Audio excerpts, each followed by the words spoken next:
the kind of laps you need to be putting together.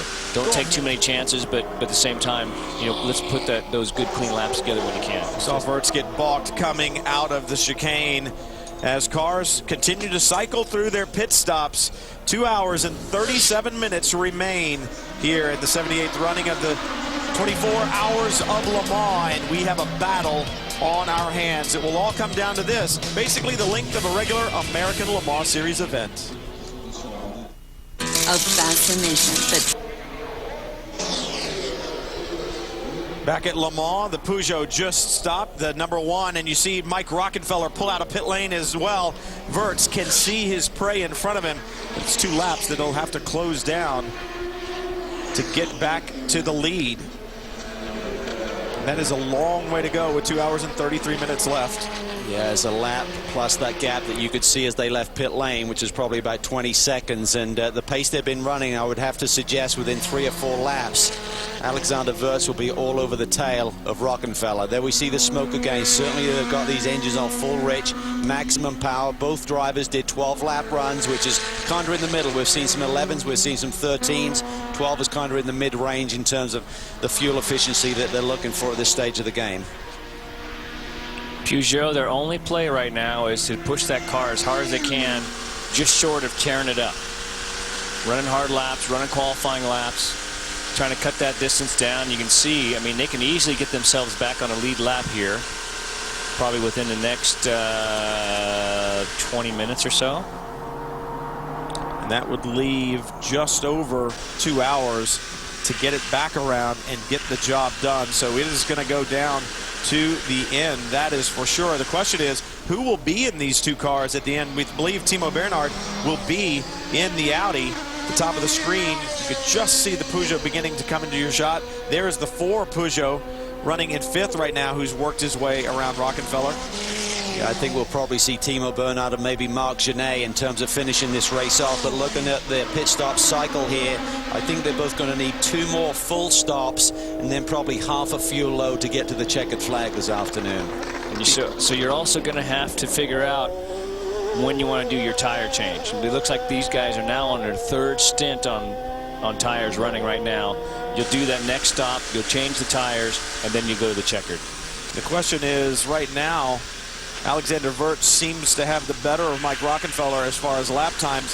When we go with Marc Gené in the Peugeot and Timo Bernhard in the Audi, will that gap stay the same? Will Gené be able to throw down the lap times that Alexander Wirtz has been able to do? Well, that may be a decision that Peugeot have to make. I mean, Gené certainly runs some very strong laps in the middle of this race, but if they feel Anthony Davidson may have a few more tenths, but he's risking the car a lot more, that's a decision that those boys have to make. Boy, if that's the case, you certainly want to watch the end of this thing. That's for sure. We talk about Anthony Davidson and his terrier-like attitude. He certainly has been pushing hard around the racetrack today. That is without a doubt. In the middle of the night, trying to get past the Ferrari. Boom. Scott? This is why they're chasing right here. I mean, yeah. If he would have just gave up a little bit right there, he wouldn't be chasing as hard as they are, chopping off. Fighting in traffic, trying to make a point, and here's the big one. Just helping a Corvette. This is already very tough, very tight getting through there. As you can see, the lower part of our screen, a lot of garbage on the racetrack. Fit in. Woof. Let's jump that sucker. Who needs to make it to the checkered flag? And I'll tell you what, the problems that they've had in pit lane, when we look at the total stop time, 30 minutes and 47 seconds for the #9 Audi, the #1 car, 47 minutes and 1 second. So they've been in pit lane 16 3/4 minutes. That's how you win or lose this race. They're trying to catch up right now. They shouldn't be in a situation of catching up. They should be controlling the race. Yeah, they should be 3 or 4 laps in front if you look at that. And this car has been punished, absolutely punished today. Stupidity. And right now, you know, Alexander Wirtz is having to wring its neck to try to make up for the problems that they've had. You're asking a lot from your drivers. You're asking a lot from the car. I mean, you're having to push this thing to the absolute limit, qualifying laps every lap, where you see with just some heads-up driving, you could have kept yourself out of that. Oh, I know we've talked about it before, but a very different mindset between Genet and Wirtz, and Anthony Davidson, taking the seat from David Brabham last year. Once again, those three drivers in 2009 said no curbs, not going to take big chances, we're going to be there at the end. They took the overall victory. Today we see a very fast car, but a different piece of the puzzle sitting in the seat on one of those stints, and what you end up with is extra time in pit lane, problems, and now they're playing catch-up.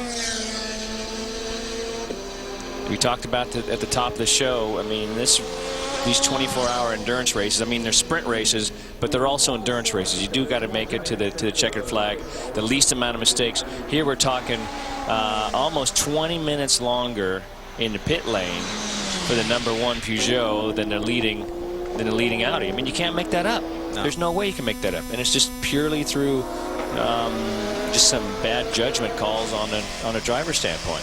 Tom Christensen down pit road.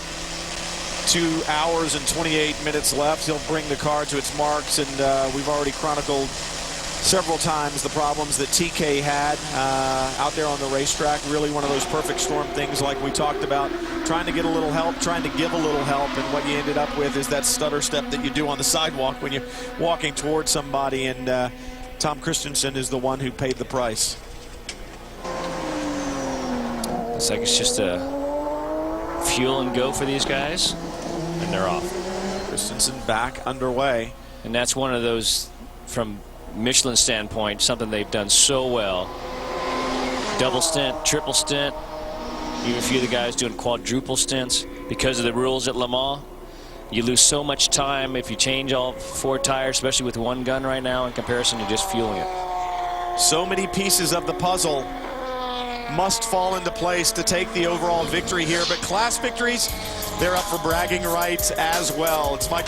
We welcome you back to Circuit de la Sarthe for the final 2 hours and 24 minutes. Big thanks to our friend and colleague Brian Till, who's teasing us, saying that he's going to have a sleep now. So, and a massage. We're envious, but you deserve it, Brian. Hi, folks. Lee Diffie along with Scott Pruitt and Calvin Fish, Justin Bell and Chris Neville with you here to take you to the checkered flag and beyond. We'll have some post-race coverage as well. We've got the story set here, haven't we? Can Peugeot make up that deficit and make it a race with Audi? Timo Bernhard more than likely will be handed the wheel to handle the pressure, the responsibility, and maybe enjoy seeing that checkered flag fly here at La Sarthe for the win for the R15 Plus. But we have got a lot of work to do. Remember, a regular American Le Mans Series race is 2 hours 45 minutes. So we're really just into the opening stint of a normal ALMS round. And Alexander Wirtz can see Mike Rockenfeller right in front of him right now, probably about 4 to 5 seconds up the road, and he has got the hammer down. Last lap through, he only took a second off of Rocky. Both drivers stymied by traffic, but he can see him right now. There we see Craig Hampson, longtime engineer at Newman Haas with Sebastian Bourdais. Great to see him here supporting his friend. And Simon Pagenaud was to the right of screen to Bourdais' left, and unfortunately those two guys didn't get to see action here in the race. Pedro Lamy took the start of the race, the opening stint, and the car was retired before either of the Frenchmen could get behind the wheel. Lotterer now slots into second because of the 2 pit stops by Rockenfeller and Wirtz, so there's a cycle going on.